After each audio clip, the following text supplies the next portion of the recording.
구매하시게 된 이유가 어떻게 되시나요? 르노 쌍용 쉐보레는 혹시 쇠사람이야? 2.0 가솔린 터보 모델은 고민이 많이 했었는데 장점은 뭐가 있을까요? 차가 되게 예쁩니다. 노이즈 캔슬링이 들어가거든요. 되게 연비가 중산 편이에요. 거의 하이브리드급인데요? 바로 핸들링인데요. 간단한 하체 세팅과 중고차를 구매할 때 메리트가 단점은 고질병이 엄청 많아요. 트렁크에 물이 많이 새요. 여기서 연기가 나고 있고 옮겨놨다고요? 구동력이 막 새고 있더라고요. 리어 너클 공인비는 거의 외제차만큼 설계를 미국에서 했기 때문에 실내가 굉장히 구립니다. 사이버 슈퍼카로 유명하거든요. 진짜 산 사람은 없는 거죠. 단종이 됐거든요. 말리부 차량이 좀 안 좋은 눈치 받았거든요. 이거는 거의 100% 나오는 결함이거든요.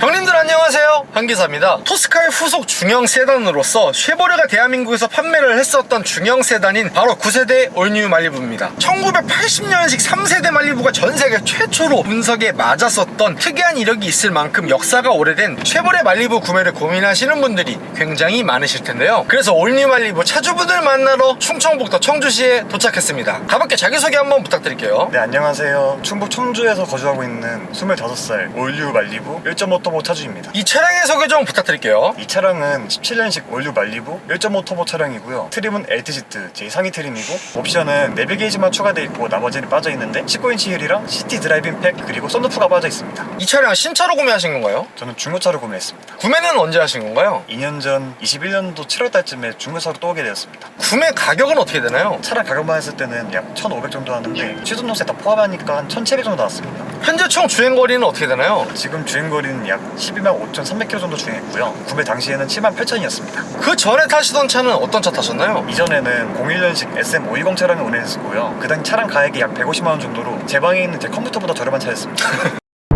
쉐보레 올뉴 말리부를 구매하시게 된 이유가 어떻게 되시나요? 제가 그 당시에 타던 차량이 20년이 넘어가다 보니까 차가 점점 죽어가고 있었거든요. 근데 딱 그때쯤에 중고차로 계속 알아봤었거든요. 일단 조건이 몇 가지가 있었는데 첫 번째가 제가 그 당시에 약간 터보뻥에 취해 있어가지고 무조건 터보 차저가 있어야 되고 두 번째로는 무조건 2열 시트가 좁혀야 돼요. 그리고 무조건 외모가 준수해야 됐습니다. 그러던 중에 갑자기 저희 아버지께서 말리부는 어떠냐고 추천해 주시더라고요. 솔직히 저는 그 당시에 르노 쌍용 쉐보레는 판매 안 된다는 인식이 있어가지고 르샹쉐는 믿고 고른다? 맞아요. 그래가지고 애초에 고려 대상 추천가 아니었는데 면적을 또 알아보고 매물 찾아봤는데 생각보다 괜찮은 거예요. 무엇보다 이제 2열 폴딩이 제일 깡통부터 들어가 있습니다. 올뉴 말리부는. 그리고 엔진 라인업도 1.5 터보, 2.0 터보, 터보로만 다 이루어져 있고 생긴 것도 되게 준수하고. 근데 이제 더뉴 말리부랑 올뉴 말리부가 있는데 올뉴 말리부 선택한 이유가 더뉴 말리부는 약간 외형이 약간 곡선에 좀 많이 들어가는 형태거든요. 저는 이제 올뉴 말리부 같이 지각지각한 걸 되게 좋아해가지고 그래서 더뉴 말리부를 고려 안 하게 되었고, 무엇보다 더뉴 말리부는 엔진 라인업이 1.35 터보랑 2.0 터보가 있는데 1.35 터보는 3기통, 중형차인데 3기통은 조금 3기통 선 넘었네요. 물론 차주분들께서는 타보신 분들은 다들 괜찮다고 하시는데 중형차인데 3기통은 약간 좀 반감이 생기거든요. 그래서 저는 1.5 터보 즉 4기통이 남아있는 올뉴 말리부를 선택하게 되었습니다. 그리고 이 차량 트림이 굉장히 다양해요. 한 6개 정도가 있는데 LTZ 트림 선택하신 이유 있나요? 제가 매물을 고르고 고르다 보니까 총 2개로 추려졌는데 그게 바로 LT 디럭스랑 LTZ였습니다. 근데 LT 같은 경우에는 무슨 수를 써도 후방 카메라를 추가할 수가 없어요. 일단 차량에 기본적으로 8인치 마이링크라고 하는 디스플레이가 들어가거든요. 근데 디스플레이가 있음에도 불구하고 후방 카메라를 선택할 수가 없습니다. 그리고 통풍 시트가 일단 안 달려 있고요.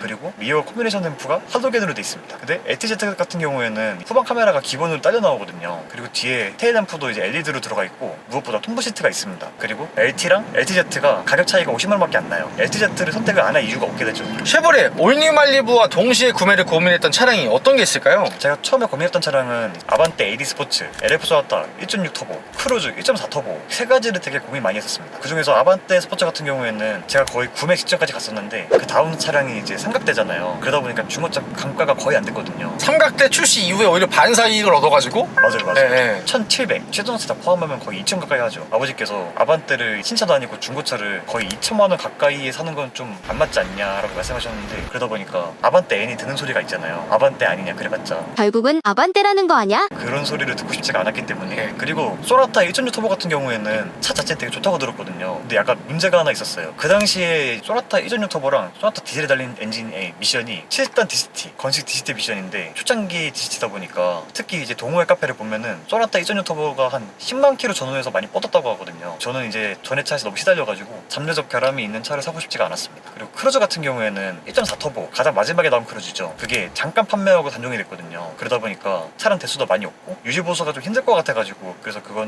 구매를 하지 않게 되었습니다. 그럼 차주님 이 차량 1.5 가솔린 터보 말고 2.0 가솔린 터보 모델은 고민 안 해보셨나요? 2.0 터보도 고민을 되게 많이 했습니다. 일단 결정적으로 1.5 터보는 머플러가 수도꼭지 타입이거든요. 그냥 범퍼만 밋밋하게 있잖아요. 맞아요. 2.0 터보 같은 경우에는 뒤에 듀얼 머플러가 들어갑니다. 그게 딱 봤을 때 상당히 이미지가 다르거든요. 잘 달릴 것 같은 이미지. 그것 때문에 되게 고민을 많이 했었는데 결정적으로 제가 2.0 터보를 포기하게 된 이유는 바로 부품값 때문입니다. 점화 코일 같은 경우에도 1.5 터보는 개당 약 4만원 정도밖에 안 하는데 2.0 터보는 개당 16만원 정도. 왜? 가격 차이가 한 4배 정도 나요. 이거 어마어마하네요. 금액 차이가 꽤 많이 납니다. 나쁜 놈들 아니에요 이거? 2.0 터보에 들어간 엔진이 캐딜락에 들어간 2.0 터보 엔진 디튠된 엔진이라고 들었는데 그렇게 하다 보니까 가격이 좀 올라간 것도 있는 것 같고. 여러 가지 경제성을 보셨을 때는 2.0보다는 1.5로 가시는 게 좀 더 합리적일 수 있겠네요. 맞죠. 쉐보레 올뉴 말리부의 장점은 뭐가 있을까요? 차가 되게 정숙해요. 일단 이 차량에는 기본적으로 노이즈 캔슬링이 들어가거든요. 차량에서 좀 생소한 옵션인데 외부 소음을 스피커로 잡아준다고 생각하시면 됩니다. 그 옵션이 들어가 있어가지고 주행할 때 굉장히 조용한 편입니다. 또 엔진 소리가 되게 조용해요. 예전에 어떤 일이 있었냐면은 친구들을 태우고 이제 밥을 먹으러 갔었는데 차를 타가지고 시동 걸었는데 친구들이 시동이 걸린 거냐고 물어볼 때가 있었거든요. 애들이 이거 되게 조용하다 해가지고 그때 약간 내심 기분이 좋았습니다. 이 친구 1.5 터보 가솔린 모델 같은 경우는 진동과 소음 억제 능력이 뛰어난 액티브 노이즈 캔슬레이션이라는 소음 상쇄 장치가 적용이 되어 있기 때문에 정수성을 조금 더 배가를 시켜주는 것 같은데 특히 가장 기본 트림인 LS 트림부터 이걸 기본으로 적용을 시켜줬더라고요. 네, 맞습니다. 다만 2.0 터보 가솔린 모델에는 ANC 기능이 적용이 안 돼 있더라고요. 네, 맞습니다. 여기 지금 2.0 터보 차주님들 눈물 흘리시는 소리 지금 들리고 있어요. 또 다른 장점은 뭐가 있을까요? 일단 차가 되게 예쁩니다. 그러다 보니까 어디 가서 꿀리지도 않고 이 디자인이 8년 전 디자인인데 지금에 비해서도 이렇게 부족하지 않은 것 같습니다. 8세대 말리부 같은 경우는 묵직한 중형 세단의 이미지였다면 이 친구 9세대 올뉴 말리부로 오게 되면서 조금 더 날렵하고 세련되진 이미지의 디자인으로 바뀐 것 같아요. 그리고 정면부 그릴을 보시면은 북미형 말리부 같은 경우에는 그릴 바로 아래쪽에 번호판이 있어가지고 그릴 디자인이 다 보이는 구조인데 이게 한국에 들어오면서 번호판이 그릴 한가운데로 가게 되었습니다. 근데 이게 그것 때문에 마음에 안 들어 하셔가지고 번호판을 아래로 내린 다음에 그릴을 교체하시는 튜닝을 많이 하시는데 저 같은 경우에는 이제 지금 디자인 나쁘지가 않고 이 밋밋한 마우스피스만 좀 바꾸고 싶어가지고 약간의 포인트만 주게 되었습니다. 그리고 본네트의 중단부와 좌우로 가르는 캐릭터 라인의 포인트도 아주 뛰어나고요. 날렵한 디자인의 헤드램프와 더불어서 하단부에 위치한 기역자 형태의 주간주행 등 디자인이 굉장히 독특한 것 같아요. 그리고 순정으로는 원래 HID 옵션이 빠져 있어가지고 전면부 전조등이 호박색 하도드 캔등이었는데 저 같은 경우에 너무 어두워가지고 인증 LED로 교환을 했고요. 그리고 측면부 보시게 되면 차 크기가 굉장히 크다는 느낌이 들거든요. 전장이 심지어 말리부보다 한 급 위급인 그랜저 HG보다 25mm가 더 긴 수치라고 하더라고요. 이제 옆에서 봤을 때 뒤쪽 디자인이 되게 쿠페 형식으로 되어 있거든요. 딱 그 디자인이 되게 마음에 들었고 지각지각한 그런 느낌이 전 되게 마음에 들었습니다. 그리고 이 차량의 휠은 몇 인치 휠인가요? 지금 달려있는 휠은 17인치 순정 휠입니다. 기본 LS 트림 가게 되면 16인치 휠이 들어가고 LS 디럭스 트림 이상 가게 됐을 때 17인치 휠이 들어가고 그리고 추가 옵션으로 19인치 휠까지 넣을 수가 있는 걸로 알고 있는데 9세대 올뉴 말리부 같은 경우는 19인치 휠이 전면 특허가 아닐까 싶은데 19인치 휠이 들어가지 않은 건 좀 아쉽지 않으세요? 그 19인치 바람개비 휠이 차 이미지하고 어울리지 않는다고 해야 되나? 제 개인적인 생각으로는 그래요. 근데 이제 말리부 퍼펙트 블랙이나 레드라인에 들어가 있는 그 휠 같은 경우에는 같은 19인치인데 디자인이 조금 다릅니다. 걔는. 근데 그 휠이 좀 더 스포티해 보이는 이미지가 있는 것 같고 저는 이제 짝퉁 레드라인을 만들고 싶어가지고 레드라인 트림은 이제 휠이 19인치인데 저는 17인치에다가 그냥 비슷하게 도색만 해놨습니다. 그리고 레터링도 레드라인으로 그거로 전부 다 교체를 하게 되었습니다. 그리고 앞 도어 쪽에 보시면 또 말리부 레터링이 귀엽게 들어가 있어요. 그리고 후면부 보시면 스포일러를 형상화한 트렁크 디테일이 있는데 차주님께서는 아예 스포일러를 하나 추가하셨고 또 다른 장점 같은 경우에는 버튼들이 되게 직관적이에요. 근데 이게 전 장점인지 몰랐는데 핸들 열선 버튼에 핸들이 있습니다. 다른 차량 같은 경우에 핸들이 없다고 하더라고요. 그리고 이제 센터 콘솔에 보면은 버튼들이 그냥 보지도 않고 누를 수 있을 정도로 되게 직관적으로 있어요. 그런 점에서 참 편한 것 같고 또 다른 장점은 뭐가 있을까요? 이 차는 되게 연비가 준선 편이에요. 아니 이 차량 아무리 CC가 낮아도 터보인데 연비가 좋다고요?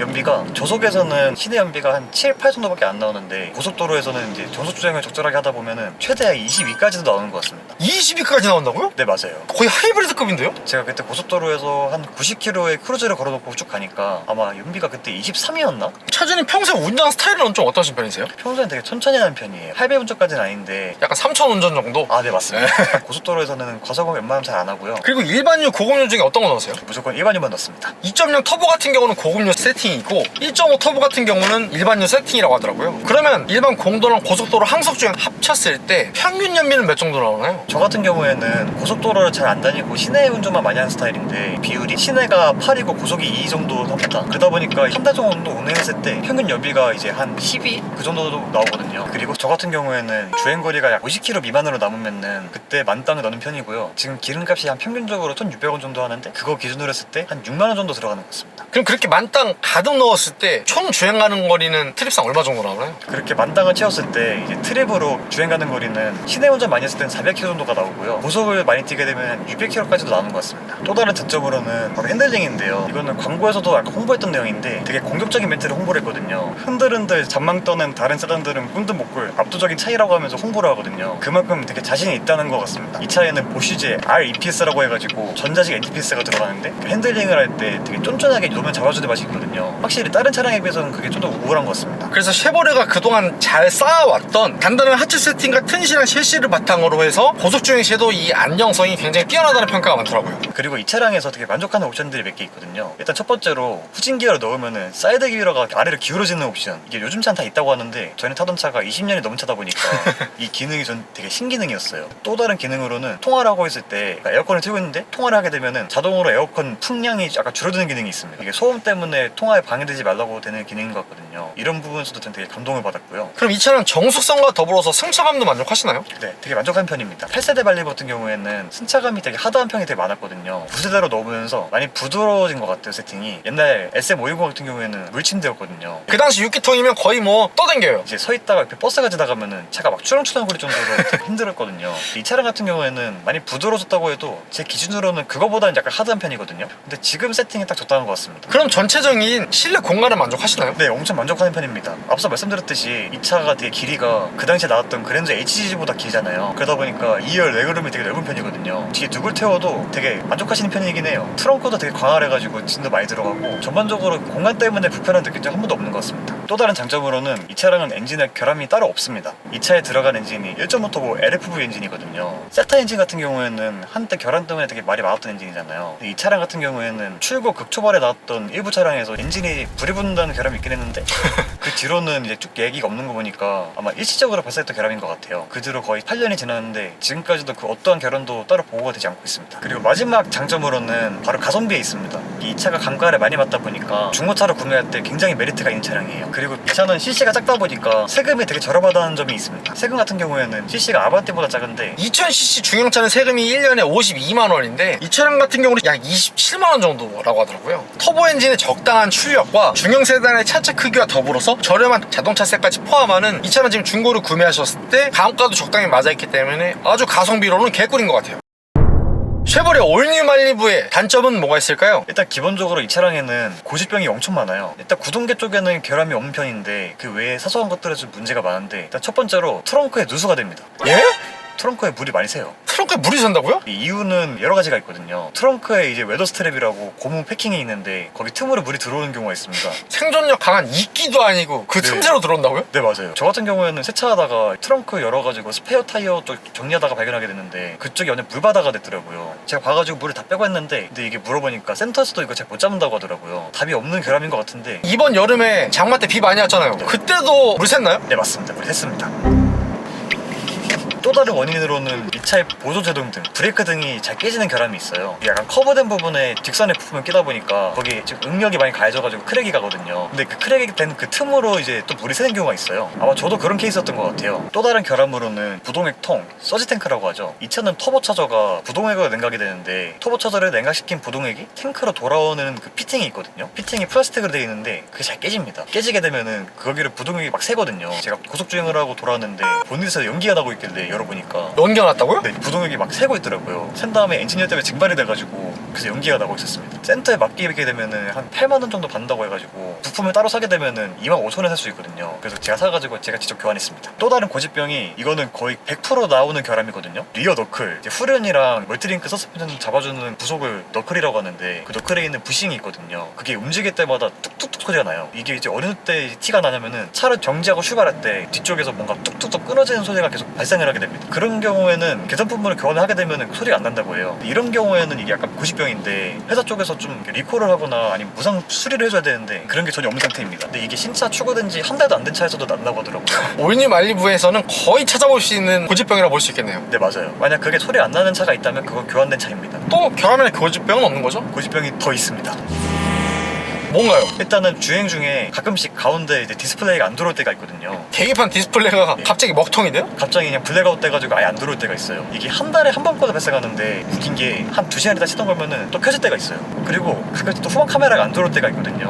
근데 한 2시간 있다 걸면 또 되거든요. 약간 차가 좀 저를 좀 밀당을 하고 있는 기분이 좀 받았어요. 한 달에 한 번 정도는 경각심을 일깨주는 거예요. 이런 식으로 짜잘한 고집병이 많습니다. 또 다른 단점은 뭐가 있을까요? 이건 좀 심각한 단점인데 저 죄송한데 좀 전에 그 결함들 그렇게 심각했는데 더 심각한 게 준비되어 있는 거예요? 네, 맞아요. 엔진은 되게 명품 엔진이거든요. 변속기가 문제입니다. 설마 이 유명한 보령 광고할 때는 3세대 젠3 보령 미션 들어간다고 광고했어가지고 전보다는 확실히 낫다고는 많이 하시는데 제 생각에는 그래도 기술 미달이거든요. 일단 변속 타이밍이 되게 늦습니다. 변속을 시켜줘야 되는데 변속을 안 시켜줘가지고 RPM을 질질 끄는 경우가 많아요. 그래서 막 4천까지도 올라가고 그러거든요. 솔직히 이런 부분 때문에 연비가 약간 좀 깎이는 부분도 있는 것 같아요. 6단 미션의 완성도는 많이 떨어지는 것 같습니다. 아, 그리고 간헐적으로 조속에서 변속 충격이 있습니다. 약간 울컥거림 뭐 이런 건가요? 네, 맞아요. 근데 이게 좀 심각한 게 뒤에서 망치로 때리는 느낌으로 쾅 거릴 때가 가끔 있거든요. 저는 이거 결함인 것 같은데 그래서 제가 센터를 몇 번 갔었는데 센터에서는 이게 아무런 이상이 없다고 하네요. 그러다 보니까 좀 조치할 수 있는 방법이 없어가지고 그냥 타고 있거든요. 그렇게 결함 같다고 찾아오신 분들이 너무나 많기 때문에 이게 당연한 거다라고 돌려보내신 거 아닐까요? 그게 약간 좀 팀이자 가심이에요. 요 뇌피셜이 굉장히 맞을 가능성이 농후하지만 전 노코멘트 할게요. 전 쉐보레 사랑합니다. 저도 사랑합니다. 솔직히 제 개인적인 생각인데 제가 전에 타던 SM520 20년 전 차량 그 차보다도 변속기가 멍청한 것 같아요. 그 차량은 뭐 거의 명차예요. 4단 미션이 달렸는데도 훨씬 변속도 빠릿빠릿하고 적어도 그 차 탈 때는 불편을 한 번도 느끼지 못했어요. 그래서 너무 변속이 느리다 보니까 제가 직접 수동으로 변속하는 게 더 빠르겠다라는 생각을 가끔 한 적이 있었어요. 근데 보통 다른 차들은 패드 시프트가 있거나 아니면 기어봉을 앞뒤로 움직여가지고 변속시켜주잖아요. 근데 이 차량 같은 경우에는 순정의 경우에는 수동 변속 토글 스위치가 기어봉 위에 있습니다. 이거는 도저히 손을 어떻게 해도 편하지가 않아요. 그래서 저 같은 경우에는 트레이블레이즈에 달려있는 기어봉이 이식했거든요. 트레이블레이즈 기어봉 같은 경우에는 토글 스위치가 옆에 있다 보니까 상대적으로는 조금 더 편하긴 한데 그래도 불편한 건 마찬가지예요. 그리고 이 차량에는 2.0에는 없는 1.5만 있는 기능이 하나 있거든요. 바로 스텝 연거가 있습니다. 근데 그것이 바로 단점입니다. 2.0이 없고 여기 있는데 장점 아니고 단점이라고요? 왜냐면은 그거를 끌 수가 없기 때문이에요. 그냥 무조건 켜져 있을 수밖에 없는 기능입니다. 근데 좀 전에 저희가 정차 중일 때 차 시동 안 꺼졌는데요? 차저들끼리는 저희가 뭐라고 하냐면은 스텝 연거가 집 나갔다 들어왔다 하거든요. 배터리 전압이 낮거나 아니면 에어컨이 켜져 있으면은 스톱 연거가 안 켜질 때가 있습니다. 그럼 운전자가 이걸 아예 비활성화를 할 수가 없는 거예요? 저희가 약간 안 쓰게 하는 방법은 있어요. 모드를 뒤에서 에러 놓게 되면은 스톱 연거가 활성화가 안 되거든요. L단이 하나 있네요. 네, 맞습니다. 이게 수동 모드인데 변속 모드를 에러 놓은 다음에 토글 스위치로 1에서 6단까지 올려줘야 되거든요. 6번 눌러줘야 돼요? 네, 맞아요. 6번 눌러줘야 돼요. 근데 처음 L단 놓게 되면은 기본적으로 1단이 들어가 있습니다. 그렇게 되면은 주행 중에 1단밖에 안 쓰게 되거든요. 토글 스위치를 눌러가지고 6단까지 올려줘야 6단까지 변속이 가능한데 예를 들어서 후진하고 전진하고 막 주차할 때 그럴 때 있잖아요. 이제 매번 이제 후진 넣었다가 다시 L 놓게 되면은 1단만 들어가 있게 되고 매번 그때마다 이게 6단까지 올려야 되는 번거로움이 있습니다. 그럼 결론은 자동 변속 모드의 편안함과 더불어서 스탑앤고를 끌 수 없는 그걸 같이 갔던가 아니면 수동 모드로 조작을 해야 돼서 조금 불편하긴 하지만 스탑앤고가 비활성화된 꺼져 있는 그 이득을 취하던가 둘 중 하나를 선택해야 되는 거네요. 네, 맞죠. 하지만 제가 열받는 부분은 페이스리프트 된 더 뉴 말리부 1.35 같은 경우에는 스톱앤거를 끌 수가 있습니다. 하도 욕을 많이 먹어서 그런지 페이스리프트된 더 뉴 말리부 1.35 모델에서는 스탑앤고 활성화 비활성화를 버튼 하나로 네. 손쉽게 할 수 있게 넣어준 거네요. 진작 이렇게 했으면 됐을 텐데 좀 아쉬운 부분입니다. 표준 이 차량 4기통 싱글 터보 엔진에 1490cc 166마력의 25.5토크인데 이 차량의 출력에 대해서는 어떻게 생각하시나요? 솔직히 저는 약간 모자랍니다. 물론 제가 공도에서 막 쏘고 다니는 편은 아니지만은 가끔씩 이제 추월을 할 때가 있는데 악셀을 밟았을 때 한 박자 늦게 반응한 편이어가지고 좀 답답함을 느끼고 있습니다. 물론 고속에서는 쭉쭉 잘 나가고 그러는데 특히 저속에서는 이 힘이 약간 좀 부족하다는 걸 느끼고 있습니다. 또 이 차의 단점이라고 하면은 약간 말리부가 인터넷에서 사이버 슈퍼카로 유명하거든요. 사람들은 이제 말리부를 좋다고 인터넷에 평가를 하는데 정작 산 사람은 없는 거죠. 무엇보다 이 차를 사게 되면은 주변에서 쉐슬람이라고 부르게 됩니다. 그게 무슨 말이에요? 이슬람이랑 쉐보레 합쳐가지고 쉐보레를 이제 맹목적으로 이제 찬양하는 사람들을 부르는 말이거든요. 저는 그냥 그저 이 차를 샀을 뿐인데 저한테 와가지고 너 쉐슬람이냐고 막 물어보고 혹시 쇠슬람이야? 혹시 쇠빠니? 맞습니다. 실제로 들은 얘기예요. 이거에 대해서 아니 뭔 소리야? 해명을 해야 되는. 마법으로 이해하는 게 일부 말리부 오너들이 말리부를 BMW 5 시리즈에 자꾸 비교하는 분들이 계시더라고요. 같은 얘기를 하는데 죄송해요. 너무 네. 크게 웃으면 안 되는데 너무 크게 웃었어요. 그런 분들 때문에 약간 더 말리부 오너들이 욕먹는 게 아닌가라는 생각을 갖고 있어요. 제발 안 그랬으면 좋겠습니다. 쉐보레 사랑하시죠? 아마도 네 그런 것 같습니다. 혹시 쇠슬람이야? 또 다른 단점은 뭐가 있을까요? 가장 큰 단점으로는 실내가 굉장히 구립니다. 악으로 깡으로 버텨야 되는 부분이 있습니다. 일단 전반적으로 동시대 나온 차량들 보면은 SM6나 LF 소나타 같은 애들 보면은 실내가 되게 예쁘거든요. 근데 말리부 같은 경우에는 실내 레이아웃이 되게 올드하고 또 무엇보다 하이 트림에는 몰딩 보면은 그냥 회색깔 몰딩이 들어가는데 LTG로 올라오게 되면은 나무 무늬 몰딩을 바뀌거든요. 근데 그 나무 몰딩이 굉장히 촌스럽습니다. 도저히 그 우드를 보고 싶지가 않아가지고 도어 쪽에는 이제 카본 스티커를 붙여놨습니다. 또 실내도 실내지만은 가장 큰 문제가 바로 내비게이션인데요. 순정 내비게이션 UI가 상당히 올드합니다. 도저히 2017년에 나왔다고는 믿을 수 없을 정도로 가독성도 떨어지고 글자도 잘 안 보이고 거의 2007년에 출시됐다고 해도 이건 지나가던 애들도 믿을 것 같아요. 한 가지 재밌는 거는 그 당시에 나온 쉐보레 차량들이 전부 이 똑같은 UI를 다 채택했습니다. 카마로, 임팔라 이런 애들 전부 다 똑같습니다. 내비게이션 UI가 굉장히 구리고 터치 반응 속도가 또 빠른 편이 아니거든요. 반박자 늦게 작동하는 느낌이고 되게 뚝뚝뚝 끊긴 느낌입니다. 그렇기 때문에 저는 그냥 안드로이드 오토 연결해서 쓰고 있습니다. 그리고 직관적인 기어봉 옆에 전자식 파킹 브레이크가 들어가 있는데 근데 오토홀드 버튼이 없어요. 뭐예요? 맞아요. 이 차가 진짜 웃긴 게 전자식 파킹 브레이크가 깡통부터 들어가거든요. 정작 그건 들어가는데 오토홀드가 없습니다. 추가조차 못하는 거 아니에요? 맞습니다. 그리고 실내 보다 보니까 지금 통풍 켜있는데 왜 열선 색깔 아니에요? 노란 색깔 뭐예요 이거? 통풍이랑 열선 둘 다 노란색으로 들어오거든요. 정작 에어컨에 파란색 잘 들어오거든요. 보통 현대기아차 가면은 통풍은 파란색, 열선은 빨간색 이렇게 신성 좋게 구분되게 돼 있는데 이 친구는 열선이든 통풍이든 다 노란 색깔로 통일시켜놨어요. 맞습니다. 쉐보레의 기적이에요. 하지만 어찌됐건 시원하지도 않다. 없는 것만도 못한 느낌이 가끔 들 때가 있긴 해요. 그리고 제가 이거 꼭 하나 말씀드릴 게 있어요. 이 차는 락폴딩이 안 돼요. 사이드미러 접고 펴는 게 수동이에요? 네, 수동이에요. 거짓말하지 마세요. 진짜예요. 진짜 저도 처음에 안 믿었거든요. 그래서 다른 현대기아차처럼 시동 끈 다음에 그냥 잠금 버튼만 눌렀을 때 접히는 게 아니고 잠근 다음에 버튼을 또 한 번씩 꾹 누르고 있어야 그때서야 이제 사이드미러 접힙니다. 그리고 옵션적으로 좀 아쉬운 부분이 이 차는 본네트가 꼬챙이에요. 준중형도 아니고 중형차인데 꼬챙이로 이거 고정시켜줘야 되는 거 아니에요? 네, 맞아요. 약간 더 열받는 거는 제가 전에 타던 20년 넘은 SM520도 유압효과였거든요. 또 페이스리프트 더뉴 말리부는 유압효과가 들어갑니다. 쉐보레 사랑하시죠? 그리고 또 다른 단점으로는 차량이 전반적으로 좀 마감에 많이 좀 부실한 편이에요. 의자 밑에 메모리 시트 제어하는 모듈도 그냥 그대로 노출이 돼 있거든요. 무엇보다 트렁크에 보면은 이제 스피커 우퍼가 달려 있는데 거기 관련된 배선들이 있거든요. 근데 그게 어떤 커버도 없이 그 배선들이 그대로 노출이 돼 있습니다. 그러다 보니까 이 트렁크에 짐을 가득 실은 다음에 막 타다 보면은 짐들이 이제 그 배선을 건드려가지고 배선이 막 끊어지는 경우가 있다고 하더라고요. 그렇기 때문에 저 같은 경우에는 트렁크 커버를 사가지고 씌워놨습니다. 차주는 이 차량 뭐 장고장은 좀 많은 편인가요? 없는 편인가요? 전자장비라든가 그런 짜잘한 부분에서 좀 장고장이 많은 편입니다. 그렇기 때문에 그것 때문에 센터를 입고시키게 되면은 이제 거기서부터 이제 공인비가 상당히 사악하게 많이 나옵니다. 쉐보레 차량은 특히 더 공인비를 많이 받는 편이에요. 생산을 국내에서 해가지고 국산차로 분류가 되지만 공인비는 거의 외제차만큼 나옵니다. 설계를 미국에서 했기 때문에 미국 형님들의 그 수리비를 같이 느끼게 해주는 거예요. 차주는 이 차량 크루즈 컨트롤이 들어가 있나요? 네, 들어가 있습니다. 만족하시나요? 어떤가요? 대신에 이게 스마트 크루즈가 아니다 보니까 그 속도로 유지시켜주는 기능밖에 없거든요. 차 앞뒤 거리 조절하거나 그런 기능은 전혀 없다고 보시면 됩니다. 한 가지 아쉬운 부분이 크루즈 컨트롤을 킨 상태에서 내리막에 가게 되면은 엔진 브레이크가 걸리게 돼요. 그러다 보니까 인천대교 같은 데 지나갈 때 90km로 크루즈 컨트롤을 키고 가게 되면은 내리막길에서 막 RPM이 막 4,000까지 올라가고 그런 때가 종종 있었습니다. 그리고 차주님 약간 좀 슬픈 얘기로 넘어가 볼게요. 이 차량이 2022년 7월달부터 신규 발주를 중단하고 단종이 됐거든요. 요거에 대해서 어떻게 생각하세요? 제 생각에는 쉐보레가 벌린 약간 스스로 스스로 묻어팠다 생각합니다. 스스로 단종의 길로 자충수를 뒀다. 일단은 이 차량이 출시된 지가 거의 8년이 넘어간 시점인데 풀체인지를 한 번도 안 하고 계속 같은 모델을 우려먹었는데 최근에 아마 영상 보셨을 거예요. 충전 테스트 했을 때 말리부 차량이 좀 안 좋은 눈수를 받았거든요. 이게 나올 당시에는 안전하다고 되게 좀 광고를 많이 썼는데 또 시간이 지나면서 테스트에 대한 기준도 바뀌고 하잖아요. 그러다 보니까 다른 업체들은 새로운 페이스리프트를 만들거나 아니면 풀체인지를 하거나 해가지고 차량을 개발을 해가는데 이제 말리부 같은 경우에는 그 당시나 지금이나 똑같은 차를 계속 우려먹고 있기 때문에 소비자들은 당연히 오래된 차를 선호하지 않겠죠. 그러다 보니까 자연스럽게 판매량도 줄어들고 그러다가 결국에 단종까지 된 것 같습니다. 그리고 쉐보레 차량이 기본적으로 되게 강가가 큰 편이잖아요. 특히 이 차량은 이제 단종이 됐으니까 앞으로 강가가 더 심할 거로 예상이 되는데 실제로 제가 이 차를 1,500에 떠왔다면은 최근에 다시 계산해보니까 차량 시세가 800만 원밖에 안 되더라고요. 중고로 떠올 때는 웃다가 다시 팔려고 하면 울고 있어요. 떨어질 대로 떨어졌는데 더 떨어진 모습을 볼 수 있을 겁니다.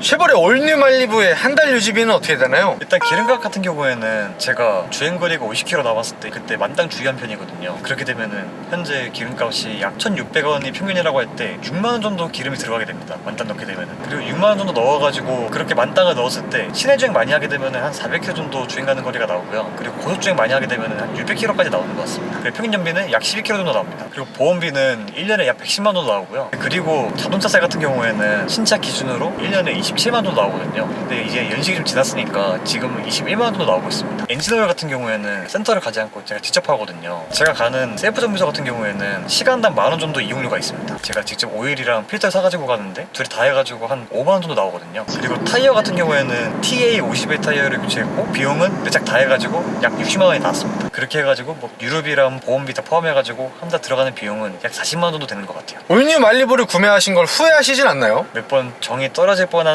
포인트가 있었지만은 아직까지 후회하진 않습니다. 마지막으로 하고 싶으신 말씀 있으신가요? 일단 올뉴 말리부 차량은 저 나름 명차라고 생각하거든요. 물론 제가 지금까지 좀 단점을 많이 얘기하긴 했지만 장점도 많아가지고 이 장점들이 단점을 모두 커버할 정도로 되게 괜찮은 차라고 생각하거든요. 만약에 자신이 이런 옵션 같은 것보다는 자동차라는 기능에 충실한 차를 사고 싶다고 하신 분들이 계신다면 좀 말리부를 강력하게 추천드립니다.